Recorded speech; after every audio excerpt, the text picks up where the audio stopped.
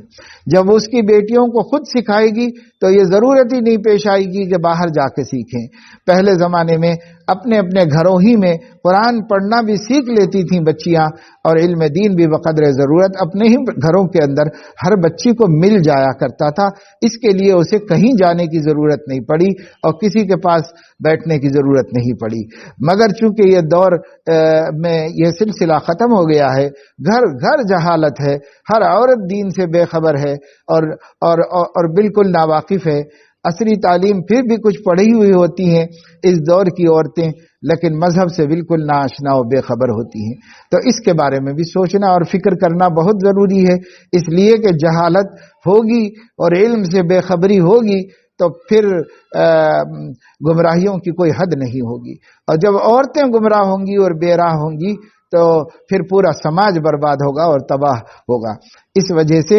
ایک طرف عورتوں کا علم دین حاصل کرنا بھی بہت ضروری ہے، اور دوسری جانب عورتوں کو علم دین حاصل کرنے کے لیے ہر کسی کے حوالے نہ کر دینا بھی بہت زیادہ ضروری ہے۔ اس کے لیے آسان طریقہ یہی ہوگا کہ ہر علاقے کے جو معتبر علماء کرام ہیں ان لوگوں کو خود اپنی نگرانی میں انتظام کر کے ایسے مکاتب قائم کرنے ہوں گے جو براہ راست معتبر علماء کرام کی نگرانی میں چل رہے ہوں، اور اس سے سماج کی عورتیں، لڑکیاں اور ان کی مائیں علم حاصل کر رہی ہوں۔ اور اسی طریقے سے عورتوں کے اندر بھی دین کا جذبہ ہوتا ہے جیسا کہ مردوں میں ہوتا ہے، نیک بننے کا شوق عورتوں میں بھی ہوتا ہے، اور اللہ تک پہنچنے کے اور روحانیت میں ترقی کا بھی ان کے اندر جذبہ ہوتا ہے۔ ماشاءاللہ سے اس میں کوئی کمی نہیں ہے، مگر یہ ہے کہ اگر ہم اس کا مستند انتظام نہیں کریں گے کہ ہماری عورتیں زمانہ قدیم کے مطابق ظاہری اور باطنی دونوں علوم حاصل کر سکیں، ان کی تربیت بھی ہو، ان کے اخلاق بھی درست ہوں، اور وہ تعلق مع اللہ میں بھی ترقی کریں اور ان کی روحانیت بھی آگے بڑھے، تو اس کا وہی طریقہ ہونا چاہیے جو ماضی میں تھا۔ اس لیے کہ ماضی میں ہمیشہ جتنی عورتیں دین میں اور روحانیت میں ترقی کی ہیں، حتیٰ کہ جس کو تصوف و طریقت کہا جاتا ہے اس میں بھی انہوں نے کمال کا مقام حاصل کیا ہے، مگر اس کا طریقہ یہی رہا کہ وہ مرد مشائخ سے اپنے محرموں کے ذریعے رائے لے کر، مشورہ لے کر، حالات پیش کر کے محرموں کے ذریعے سے علم حاصل کیا۔ حضرت حکیم الامت رحمت اللہ علیہ کے پاس کتنے لوگ ہیں، کتنی عورتیں ہیں جن کی تربیت ہوئی ہے، بڑی بڑی اللہ والیاں بن گئی ہیں ان کی تربیت سے، لیکن محتاط طریقے پر، مسنون طریقے پر۔ ہر عورت اپنے محرم کے بغیر کوئی ان سے رابطہ نہیں کر سکتی تھی، محرم کے بغیر کوئی ان کو خط نہیں لکھ سکتی تھی، اور بغیر محرم کے دستخط کے حضرت کسی عورت کا خط پڑھتے بھی نہیں تھے، اور محرم کے دستخط سے آئے تو اس کو قبول کرتے، پڑھتے اور کھل کر رہنمائی فرماتے اور سیدھا راستہ ان کو دکھاتے۔ تو محرموں کے ذریعے علماء اور مشائخ سے استفادہ کرتے رہنا یہی محفوظ طریقہ ہے۔ اپنے محرم کے ذریعے علماء سے بھی استفادہ کرو، اپنے محرم کے ذریعے مشائخ سے بھی استفادہ کریے۔ اور اس زمانے میں تو ٹیکنالوجی اتنی آسانیاں پیدا کر دی ہے کہ اس کی وجہ سے عورتیں معتبر علماء کرام سے استفادہ گھر بیٹھے کر سکتی ہیں، حجاب کے ساتھ، پورے پردے کے ساتھ، آڈیو خطابات کے ذریعے سے وہ استفادہ کر سکتی ہیں۔ عورتیں براہ راست استفادہ کریں، گھر بیٹھے ان کو ان مجالس میں شرکت ہو جاتی ہے، اور اس شرکت ہو کر کے اس سے استفادہ کرنے کا ان کو موقع ملتا ہے۔ جیسے مرد سامنے بیٹھ کے سن رہے ہیں، عورتیں اپنے گھروں میں بیٹھ کے سنیں گی، ان کو بھی اتنا ہی نفع ہوگا جتنا نفع ان کو ہوگا، اور وہ بھی اتنا ہی سیکھیں گے جتنا عورتیں سیکھیں گی۔ اس لیے عورتوں کے لیے یہ آسان راستے ہیں، آسان راستوں سے علم دین حاصل کر لیں، اور اس سلسلے میں کسی بھی خطرے سے اپنے آپ کو محفوظ رکھنے کی کوشش کریں۔ ابھی جو خاتون کے سلسلے میں بات چل رہی ہے، تو ادھر ہفتہ 10 دن کے دوران میں میرے سامنے بھی مختلف ذرائع سے اس سلسلے میں باتیں آئی ہیں، لیکن متضاد قسم کی باتیں آئی ہیں۔ اس سلسلے میں بھی ہماری گزارش یہ ہے کہ علماء کرام ہر علاقے کے کسی بھی فیصلے کو کرنے سے پہلے اجماع اور اتفاق کر لیں، اس واسطے کہ پھر یہ کہیں موضوع مذاق نہ بن جائے کہ کچھ لوگ جو ہیں صحیح کہہ رہے ہیں، کچھ لوگ غلط کہہ رہے ہیں، کچھ لوگ اتفاق کر رہے ہیں، کچھ لوگ اختلاف کر رہے ہیں، اور سب ہیں ایک ہی مسلک کے، ایک ہی مشرب کے۔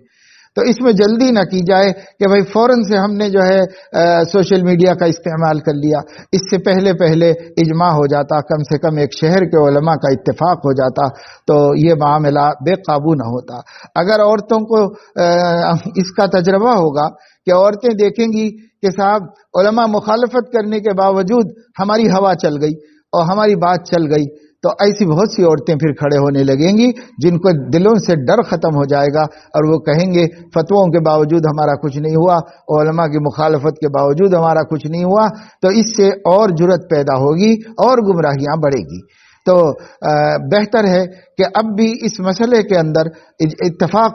کیا جائے، اور سب اپنے ہی علماء ہیں تو ایک جگہ بیٹھیں، اور یہ نہیں کہ صاحب میں نے جو کہہ دیا تو نے جو کہہ دیا، تو بھائی اس سے تو پھر امت کو اتنا بڑا نقصان ہوگا کہ جس نقصان کی تلافی کرنے کے ہمارے پاس کوئی صورت نہیں ہوگی۔ اس لیے یہ خود بھی ایک افسوسناک صورتحال ہے کہ ایک ہی علاقے میں علماء دو خیالات میں تقسیم ہو گئے، اور دو علیحدہ فتاوی جاری ہو گئے، علیحدہ فیصلے ہو گئے، جس کے نتیجے میں اور زیادہ نقصان امت کا ہو رہا ہے اور ہوتا چلا جائے گا۔ اس لیے اب بھی وقت ہے کہ اس معاملے کے اندر تحقیق کر کے دو فریق بھی اکٹھے ہوں، جو ان کا ہیلپ کر رہے ہیں، حمایت کر رہے ہیں وہ بھی، اور جو ان کو اپنی تحقیق کے مطابق غلط قرار دے رہے ہیں۔ بدنیتی کا کسی پر الزام نہیں لگایا جا سکتا، جانبداری کا الزام نہیں لگایا جا سکتا۔ ہمارے علماء الحمدللہ اللہ کے لیے، اللہ کے دین کے لیے بولنے والے اور لکھنے والے اور فتویٰ دینے والے ہیں، لیکن یہ ہے کہ کہاں خلل ہو رہا ہے اور کہاں معاملے کے سمجھنے میں کوتاہی ہو رہی ہے، اس کو طے کر لیں، یا حکم بنا لیں کسی بڑی شخصیت کو، جیسے وہاں اس علاقے میں حضرت مفتی احمد خان پوری صاحب دامت برکاتہم ہی کے سامنے دونوں طبقے کے علماء جو دو الگ الگ رائے رکھ رہے ہیں سامنے بیٹھ جائیں اور حضرت کے سامنے اپنی اپنی تحقیق رکھ دیں، اور پھر وہ ایک قدیم اور تجربہ کار اور محقق مفتی ہیں، وہ جو کہہ دیں تو اس کو دونوں قبول کر کے ایک ہی فتویٰ دیں، ایک ہی مسئلہ سامنے آئے۔ ورنہ یہ سوشل میڈیا کا دور ہے اور اس سے ہر بات چل پڑتی ہے، ادھر سے بھی چل پڑتی ہے، ادھر سے بھی چل پڑتی ہے، اور جب دونوں طرف کی چل پڑے گی تو لوگوں کو کنفیوژن ہوگا کہ ہم کس عالم کی بات مانیں اور کس کو سچ کہیں۔ یہ بھی دیوبند کا عالم ہے، یہ بھی دیوبند کا عالم ہے، لہٰذا ان لوگوں ہی کو چھوڑ دو، انہی کو چھوڑ کر کے جو فلاں کہہ رہا ہے اس کی مان لو، فلاں کہہ رہا ہے اس کی مان لو، تو ہماری ہی امت کی عورتوں کا ایک بڑا طبقہ ہم سے بکھر جائے گا اور ہم سے دور ہو جائے گا۔ اس وجہ سے ہمیں اس پہلو سے بھی غور کرنا اور سوچنا ہے کہ کسی بھی چیز کے اظہار میں جلدی نہ کی جائے، جب تک کہ اجماع و اتفاق اس کے اوپر نہ ہو جائے تب تک اظہار میں جلدی نہ کی جائے، ورنہ سوشل میڈیا ہر چیز کو ہوا کی طرح اڑا دیتا ہے اور اس کے بعد بہت پریشانیوں کا سامنا کرنا پڑتا ہے۔ اس وجہ سے میری گزارش یہ ہے کہ ان علماء کرام کو جو دین کی حفاظت کے لیے ماشاءاللہ بڑی اچھے کام کر رہے ہیں اور بڑی ذمہ دارانہ فریضے کو ادا کر رہے ہیں اپنے فرائض کو، تو میں ان سے ادباً یہی گزارش کروں گا کہ بھائی یہ معاملہ، یہ دور بڑا عجیب ہے، اس زبان سے بات نکلتی ہے اور پھیل جاتی ہے، اور اس وجہ سے بڑی مشکلات ہیں کہ ابھی ہم نے کچھ طے بھی نہیں کیا اور مسئلہ جو ہے جنگ کا میدان قائم ہو گیا اور کھڑا ہو گیا۔ تو یہ بہت غلط صورتحال ہے، اس سے ہماری امت کو بہت نقصان ہوگا، بہت نقصان ہوگا۔ اس وجہ سے ہمیں اس سلسلے میں کسی بات پر اتفاق کر لینا ہے اور اللہ کے لیے کرنا ہے، اور اللہ کے لیے ہمیں امت کی صحیح رہنمائی کرنی ہے۔ تو میں یہ بات بھی آخر میں نے عرض کر دی کہ بھائی اگر غلط ہے تو پھر کسی قسم کی رعایت نہیں ہونی چاہیے اور کسی کی بھی پرواہ نہیں کی جانی چاہیے، کیونکہ حق حق ہے اور حق کے لیے کسی کی پرواہ نہیں کی جاتی اور کسی کی رعایت نہیں کی جاتی۔ اللہ کے نبی صلی اللہ تعالی علیہ وسلم نے اللہ کے دین کے بارے میں صاف صاف طور پر فرما دیا کہ بھائی یہ فاطمہ بنت محمد بھی ہوتی قصور کرنے والی تو اس کا بھی ہاتھ کٹوا دیتا۔ تو اللہ کے نبی صلی اللہ علیہ وسلم جب دین کے معاملے میں کسی کی جانب نہیں ہے، حق کو حق فرما رہے ہیں، تو ہمیں بھی پہلے تحقیق و اطمینان مکمل کر لیا جائے اور اس کے بعد حق کو حق کہنے میں چاہے رشتہ دار ہو، چاہے تعلق والے ہوں، چاہے ان سے ہمارا کتنا بھی گہرا اور قریبی تعلق ہو، باپ کیوں نہ ہو، بیٹا کیوں نہ ہو، ہمیں غلط کو غلط کہنا ہے اور حق کو حق کہنا ہے، اس واسطے کہ یہی مومن کی شان ہے اور یہی علماء دیوبند کا خاص امتیاز ہے۔ اللہ تعالیٰ اپنے فضل و کرم سے ہمیں توفیق عمل نصیب فرمائے، اور اس مسئلے میں بھی اللہ تعالیٰ جلد از جلد یہ کسی ایک پہلو کے اوپر متفق ہو جانے کی علماء کرام کو توفیق نصیب فرمائے، اور امت کو اگر یہ فتنہ ہے تو اس فتنے سے اللہ تعالیٰ ایک ایک بندی کی حفاظت فرمائے، جو مبتلا ہو چکی ہیں ان کی بھی اللہ تعالیٰ حفاظت فرمائے، جو نہیں ہوئی ہیں انہیں بھی اللہ تعالیٰ محفوظ رکھے، اور اگر ایسا نہیں ہے تو پھر ایسی صورت میں ہم کسی خواہ مخواہ کے انتشار اور خلفشار کے شکار نہ ہو اور اس سے امت کو نقصان پہنچنے کا ہم وسیلہ اور ذریعہ نہ بنے۔ یہ بات اللہ تعالیٰ مجھے بھی اس پہ عمل کی توفیق عطا فرمائے اور آپ سبوں کو بھی عمل کی توفیق عطا فرمائے، اور جہاں تک علم دین حاصل کرنے کے ذرائع کا تعلق ہے، میرے نزدیک سب سے بہتر اور آسان اور اچھی اور محفوظ صورت ہے وہ ہے کہ علماء کرام خود اپنی اپنی بستیوں میں مکاتب قائم کریں بالغات کے واسطے، اور ان مکاتب کی عبوری نگرانی وہ خود کرتے رہیں اور ان کی ہی نگرانی میں وہ کام ہوتا رہے، چاہے معلم پڑھائیں چاہے معلمات پڑھائیں، لیکن سینئر علماء کی نگرانی میں ہر بستی میں اس کا کام ہو تاکہ کوئی خطرہ نہ پیش آئے، کوئی پریشانی نہ پیش آئے، اور یہ سب سے آسان طریقہ ہے۔ اسی طریقے سے ہمیں امید ہے کہ اس دور کی عورتیں بقدر ضرورت علم دین سے آراستہ ہو جائیں گی اور ان کا جہل دور ہوگا۔ بس یہ چند باتیں اس وقت میرے ذہن میں آئیں اور میں نے عرض کر دی۔ اللہ تعالیٰ مجھے آپ کو سب کو ہر فتنے سے، ہر خطرے سے، ہر گمراہی کی دعوت سے محفوظ رکھے، پوری امت مسلمہ کو گمراہ داعیوں کے دعوتوں سے محفوظ و مامون فرمائے اور حق پر قائم رہنے کی سب کو توفیق نصیب فرمائے، آمین۔ وآخر دعوانا الحمد للہ رب العالمین، وصلی اللہ علی النبی الکریم۔